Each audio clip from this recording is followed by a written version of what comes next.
días é moi habitual que as empresas dean o seu aguinaldo aos traballadores coa clásica cesta de Nadal. Me encanta recibila y creo que es una cosa que se debía de mantener porque hace mucha ilusión, a mí por lo menos. Aínda que algúns as agarden con ansia, non todo o mundo as quere na casa. De feito, cada vez é máis habitual ver como estas cestas acaban á venda en plataformas en liña.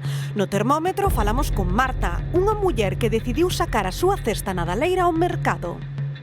Tampoco la consumo, ¿no? Yo sola, tampoco bebo alcohol, no tomo tanto embutido y demás, y me parece pues más productivo sacarme quizás un dinerillo para otras cosas que sí que me apetecen.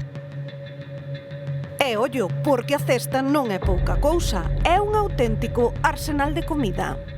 Lleva una paletilla, embutidos, 2 vinos, 2 champán, una botella de whisky. Pero poñerlle prezo ao espírito do Nadal non sempre é doado.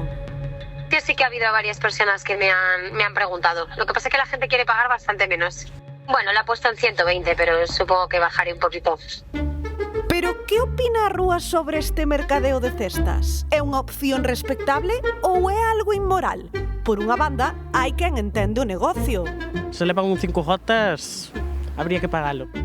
Pero tamén hai quen cree que vender un agasallo pode ser un xesto feo. Vender lo que te regalan, no. Nunca lo he hecho y no me gusta. No.